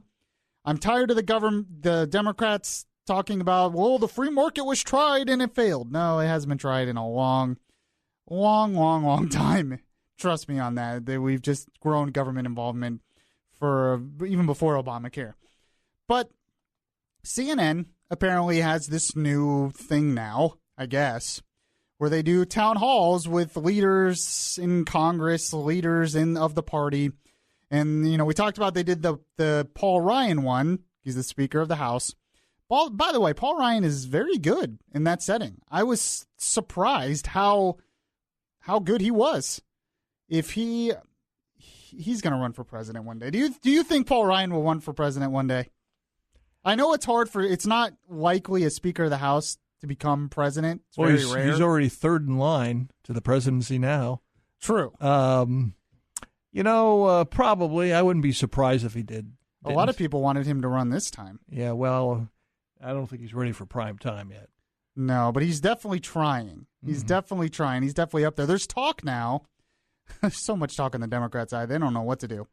There's talk now, again, I'm seeing opinion pieces that they honestly think Biden will run for president in 2020. That Joe Biden will make a comeback. Well, you know what Harry Reid said? Democrats have an old age home problem with that. Yes. A lot of older people. The thing with Ryan is he didn't want to run for Speaker of the House originally because he gave the old, I want to be with the family time. Yep. However, they cajoled him. The kids are growing up. And when they all get up in their upper teens, that's when he'll make his move probably to and he's still pretty young, Oh, sure. Yeah. He started when he was 28 in Congress. Yeah. He's in his 40s. Yeah. I don't know how people do that. How do you run for Congress at 28?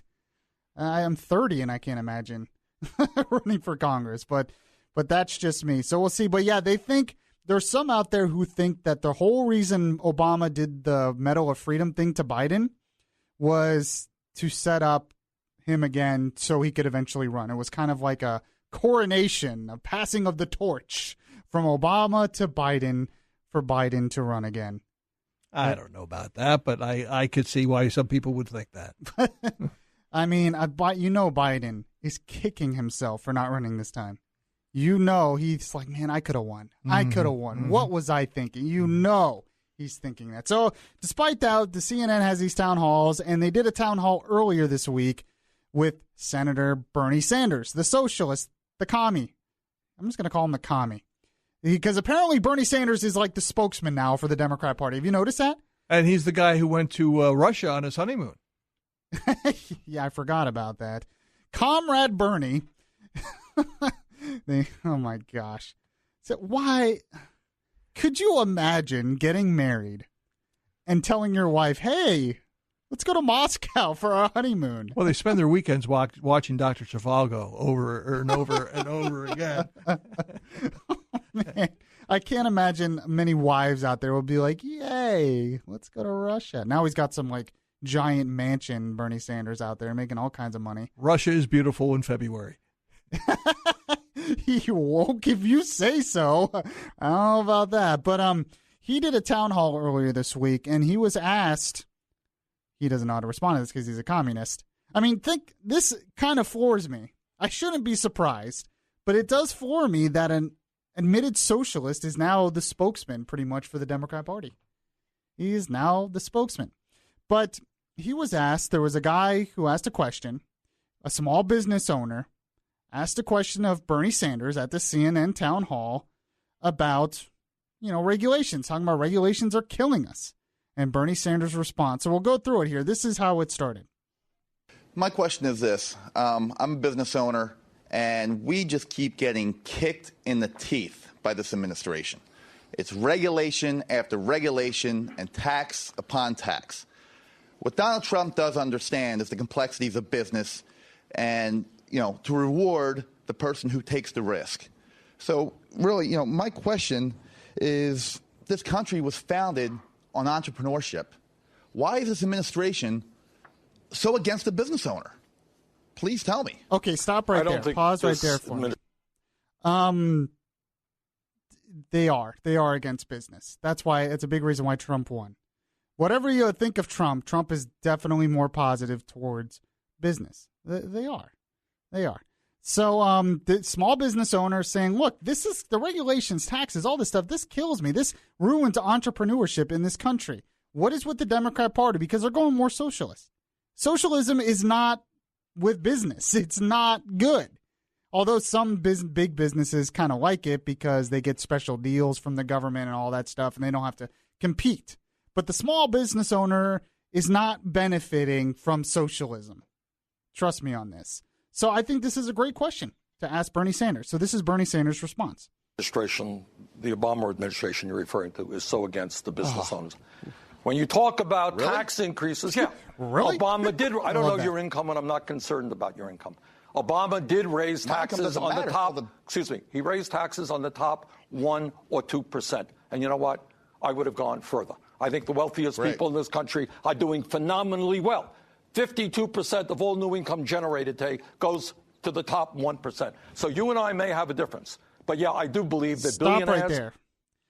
He never mentions how much the top 1 to 10% pays in taxes.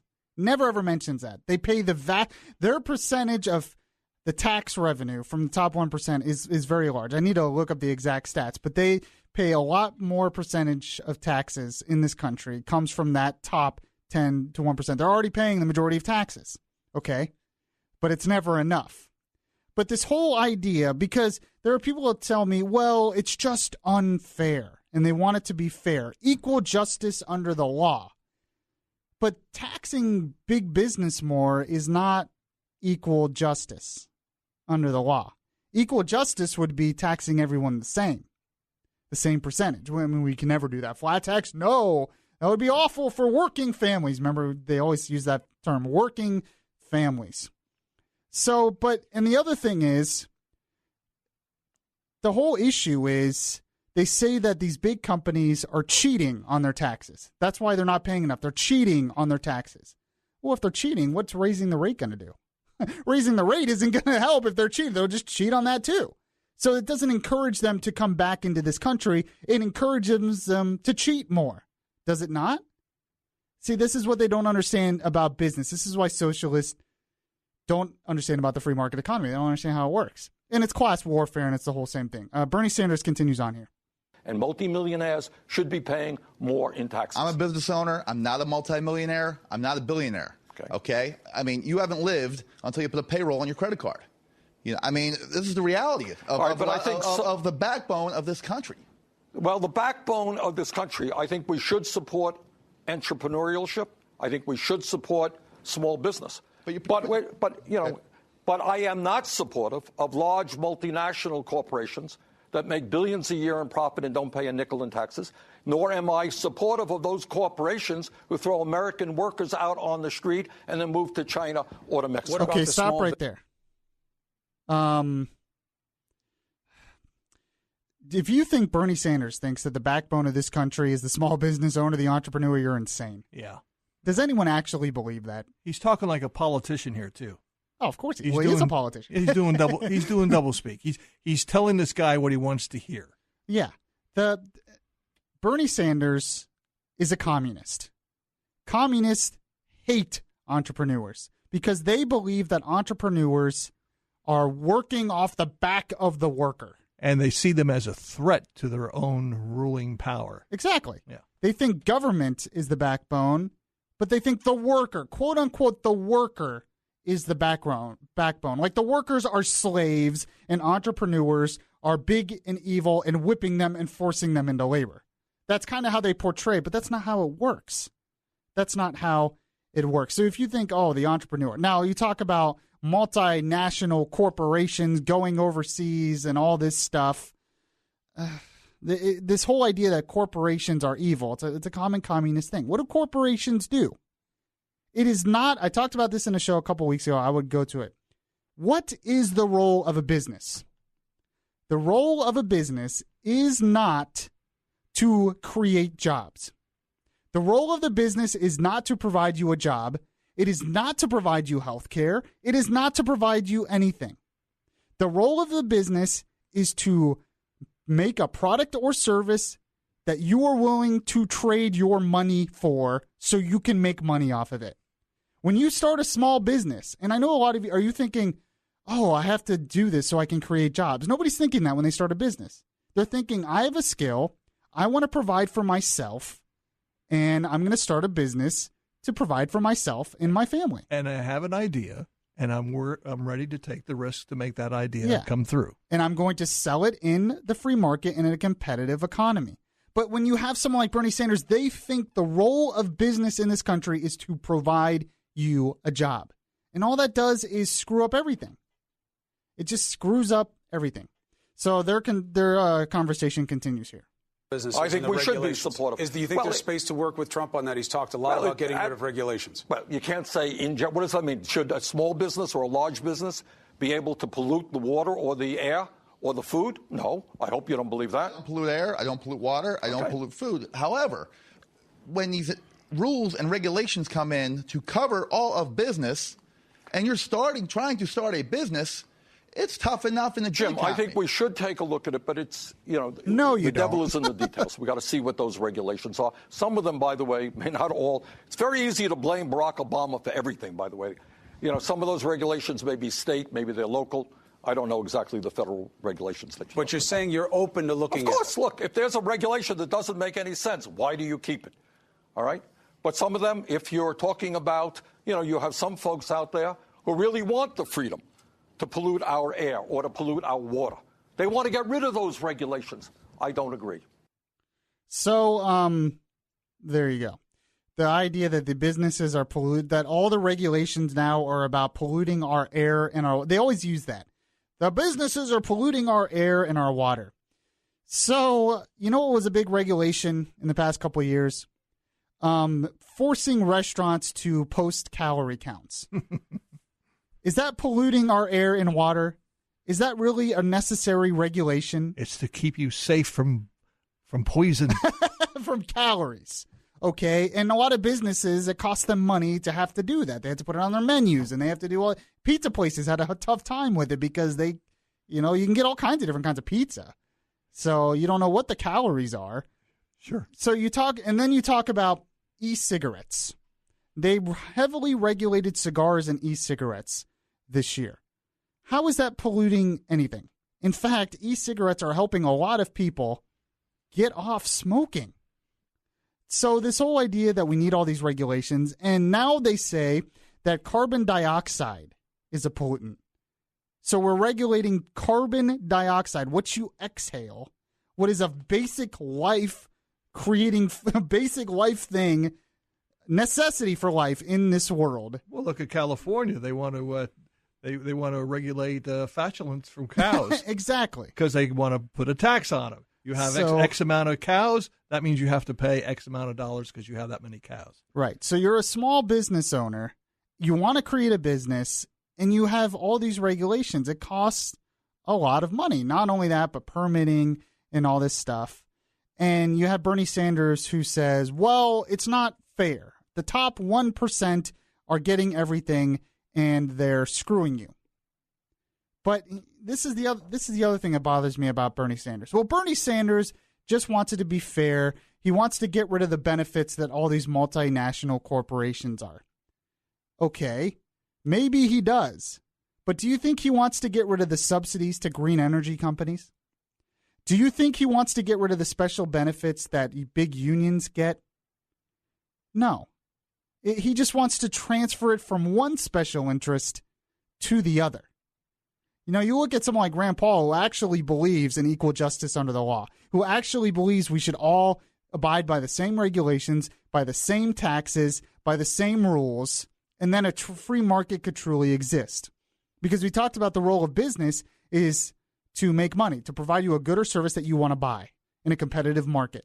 The role of government, the only role of government is to protect your rights, to be able to use your life and the fruits of your own labor to provide for yourself. Bernie Sanders doesn't want to do that. He's a socialist. So he might address some of the issues that big business, that big business has too many benefits, that get too many subsidies. But then his solution is to create big, giant government programs that don't have to follow by the same rules, to give tons of money and subsidies to something else, green energy companies, and to give tons of benefits to big unions and, quote unquote, the worker. And that doesn't work either. See how hypocritical all of this is? It's completely hypocritical, and it bothers me. It's why communism doesn't work. It's why socialism, big government doesn't work. 407-916-5400, text to 23680. This is a lot more to get to in the show today. This is Beyond Reason Radio. You know what's beyond reason? Yaffee is now on YouTube. Go to YouTube now and just search Beyond Reason Radio. The voice of reason in a world that is beyond reason is back now. Yes, this is Beyond Reason Radio. I'm your host, Michael Yaffee.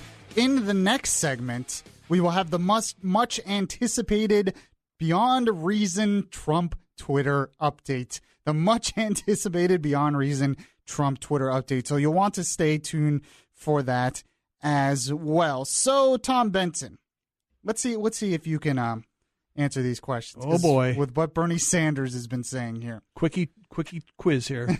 Trivia for people out there. Bernie Sanders talks about the top 1% need to pay more in taxes, right? Mm-hmm. You would think that would be, millionaires and billionaires not paying enough taxes. Who do you think? What do you have to be? What does your income have to be in the top 1%? What do you think it is? I would say over 250,000. Actually, it's a little bit more than that. So you estimated low because I think you assumed where I was going with this. Yes, to be in the top 1%, it's $383,001. There you go. Yeah. So if you make over $383,001, you're in the top 1% of income earners in this country. It's not millionaires and billionaires. They need to pay more taxes. When that's a lot of small business owners. And a lot of those small business owners, they have sole proprietorship. So that's their business income as well, included in that. Mm-hmm. If you're taxing them more, if you're overregulating them more, that's going to affect them. Sure. It's not the millionaire, billionaire thing that we've all been talking about. Now, the top 5%, what do you think that is? Oh, now you're...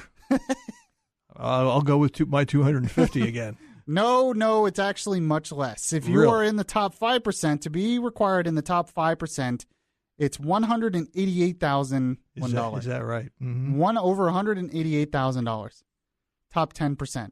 I know some people that are in the top 10% then. Sure. We think it's like, I bet you if you ask the common person on the street this, they would not They would think millionaires. They would think millionaires. Yeah. It's not true. Mm-hmm. So you're talking about taxing the top 5%, 40%, 50% of their income. That's, Bernie Sanders wants to do more than that. That's a lot of people.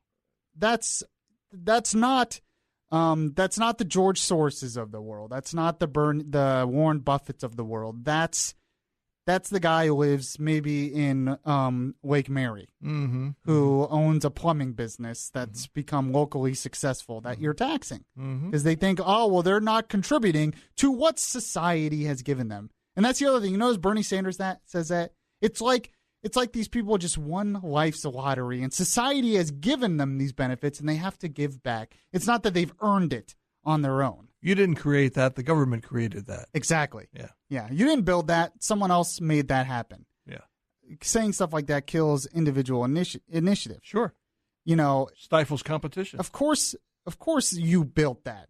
Yes, you use the resources available to you, but those resources are available to everyone. You happen to use them better, and you built it. And you took the risk. And you took the risks. By the way, when you tax people more, it's less likely that they're going to take those risks. Sure. When you regulate them more, it's less likely they're going to take those risks. But like I said, the backbone of this country in the eyes of Bernie Sanders is quote-unquote the worker and quote-unquote the government. It's not the entrepreneur.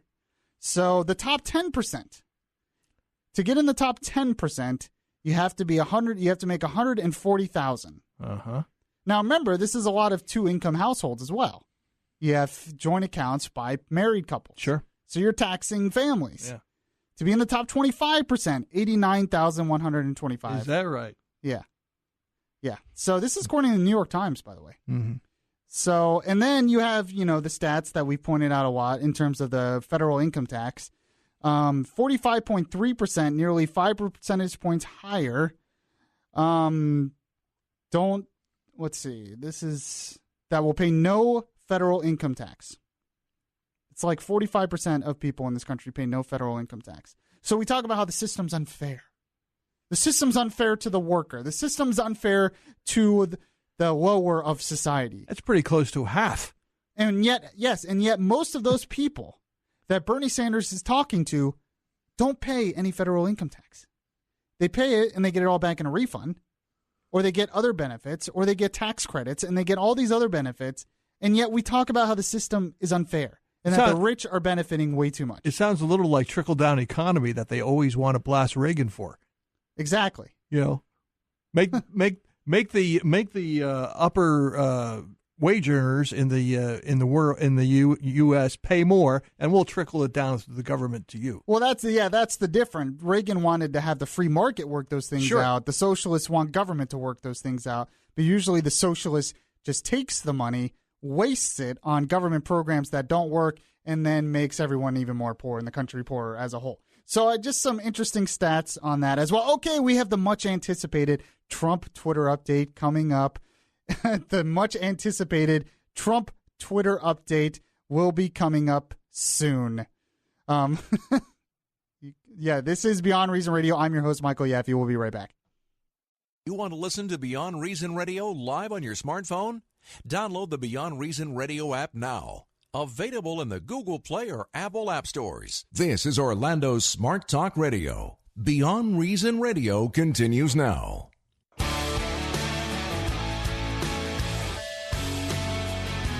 Welcome back to Orlando Smart Talk Radio. Make sure if you missed any of the show, you can catch the podcast pretty much anywhere podcasts are available. The best place to do that is download the Beyond Reason Radio app at the Google Play or Apple App Stores. So, the much-anticipated time is here. I'm a tweet with a bird in a builder cage. Tweet is my name, but I don't know my age. I don't have to worry, and that is that. I'm safe in here from that old putty cat.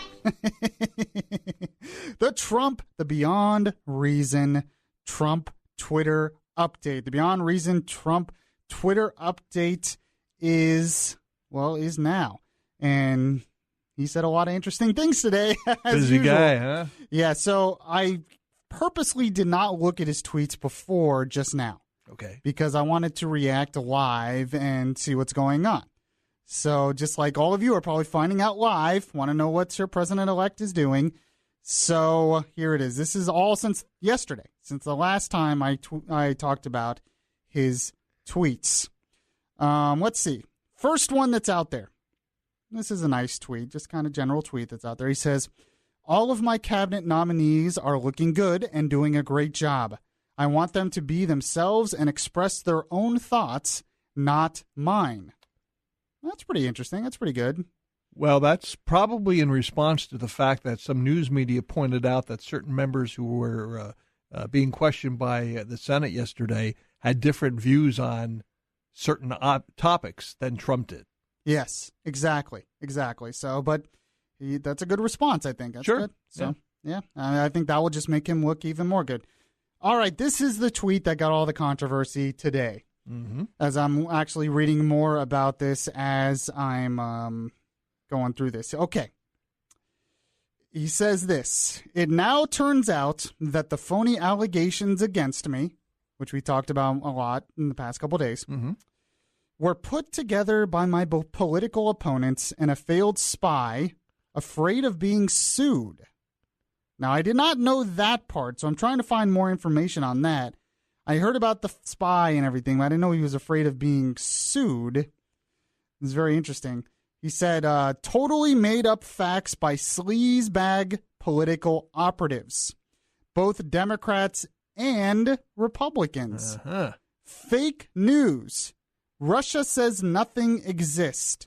Probably released by intelligence, even knowing there is no proof and never will be. My people will have a full report on hacking within 90 days. So he blamed a lot of people in that tweet. He blamed the spy. Yep. He blamed political operatives and Republicans and Democrats. I'm sure he's talking about McCain. McCain was one who was kind of involved in all this. Sure. And he blamed the intelligence community. He thinks the intelligence community leaked this on purpose to get back at him. But do you really think Russia would admit they had dirt in public? No, of course not. Of course not. I mean, but, you know. Yeah. Trump's going to, of course, he's going to throw that out there. Sure. I mean, I'm still convinced that he wants to be very good friends with Russia. It's his approach on foreign policy. And by the way, there was a lot of talk we talked about on the morning show of Rubio being critical of Tillerson because of Tillerson's kind of appeasement of Russia, I guess. Not necessarily appeasement, but he's kind of friendly with Russia, and Rubio is very against it. He sees potential in the relationship, because of what's going on in Syria, and also his leverage against China. True. But then there's also the issue that they're controlled by an evil dictator who kills people and invades other countries and all kinds of stuff. So there's that as well. I think Rubio's concerns are valid, to be honest with you. I think they are valid. The enemy of my enemy is my friend. Yeah, well, that's where Trump wants to go. That's where Tillerson wants to go. Rubio's trying to have more moral clarity. I think, even if he votes for Tillerson, I think his concerns were valid. But, it's kind of, you can't criticize, because Obama did a lot of this. He did a lot of somewhat appeasement to our enemies in this same kind of vein, like with Cuba. He thinks if we have this relation with Cuba, they'll make them like us more and we can use them in foreign policy. Right, exactly. Same with Iran. If we do this for Iran, maybe they'll see things our way. Exactly. And that's not going to happen. Well, and that's kind of the point that I think a lot of conservatives, and they're not going to like me for saying this, are being a little hypocritical on this. Because when Obama did this with Iran and Cuba and some of these other countries, they called Obama weak. But now that Trump is doing this with Russia and Tillerson is doing this with Russia, it's, you have to do this with foreign policy. He's negotiating a deal and all this stuff. So it's kind of, to me, it's a little bit hypocritical. I'm not going to lie. You can't criticize Obama for being weak, and then when Trump's doing the same thing, he's just a great negotiator. So I think there's a little bit of hypocrisy there. I'm just saying. All right, let's go to the next. Blamed a lot of people on that tweet. Let's go to the next tweet here. He says, "What are Hillary Clinton's people complaining about with respect to the FBI? Based on the information they had, she should have never been allowed to run. Guilty as hell." Did you ever think you would see a president of the United States do this stuff? I never did. They were very nice. They were very nice to her. She lost because she campaigned in the wrong states. No enthusiasm. I think there's a lot of valid points there, to be honest with you. Yeah. For one, she was guilty. According to the Espionage Act, even if it's gross negligence, you still can be charged with it in terms of not keeping stuff secure. She did not follow the protocols, and most likely, she didn't do it on purpose. You don't set up your own server out of coincidence. It just doesn't happen. There's reasons why people do stuff like that. Trust me. Plus, it was the old story of entitlement. She felt it was her turn to be president. Yeah, well, and I think he's valid too. We talked about this before. The Democrats want to blame everything on something else when it comes to Hillary losing. Mm-hmm. They want to blame it on the Electoral College, on Russia, on racism. And Trump's kind of right here. She didn't campaign in the right states. She was just an awful candidate. And that's a big reason. Why just accept the fact that you chose maybe the worst candidate? Okay, another one. Another tweet here. I like this tweet a lot. The Unaffordable Care Act will soon be history. Uh-huh. That was it. I like that. That's it. I give that one 2 Yaffee thumbs up right there. That's great. Makes me very happy. I'm a little worried that they're going to cave on a lot of that stuff I talked about in that first hour. I'll check it out in the first hour. Okay. Last tweet of the day so far. A beautiful funeral today for a real New York City hero, Detective Stephen McDonald. Our law enforcement community has my complete and total support. Now, do you think it's coincidence that he puts that tweet out the same day Loretta Lynch and the Justice Department have their report on police excessive force in Chicago? Do you have the time on the tweet? It says 7 hours ago. Yeah, that was before the report was released. I think the report was released about 4:30. Okay. So he beat them on that. I don't know. I think he might have knew about it. Right, unless he knew. Right. I don't think.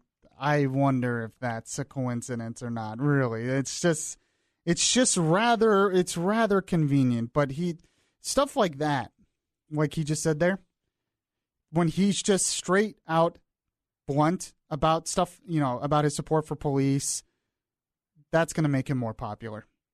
People think, oh, he's going to be such an unpopular president. I disagree. I think there is an extremely good chance that he is going to be a very popular president. Maybe not I'm not saying like Reagan popular, because frankly, I think we're too divided as a country. I don't even think that's possible right now. But I think a lot of even Democrats are going to start to come around on him because, one, he's a lot more liberal. They like that than maybe some past presidents. But stuff like that, to the majority of this country, goes a long way. And when he comes out, and because Obama was so pandering and all this stuff, he was so all over the place, didn't want to say things like that. When a president comes out and shows leadership and says, I support the police, 100%, that is very appealing and going to be very appealing to the majority of the American people. I really, really believe that. I think a lot of you believe that as well. So that has been today's Beyond Reason Trump Twitter update. I'm a tweet with a bird in a deodorant cage. Tweet is my name, but I don't know my age. I don't have to worry, and that is that. I'm safe in here from that old putty cat. This is Beyond Reason Radio. I'm your host, Michael Yaffee. We'll be right back. If you miss any of the show, you can download the Beyond Reason podcast on iTunes. The conscience in your ear telling you the difference between right and wrong. Yaffee is back on the air.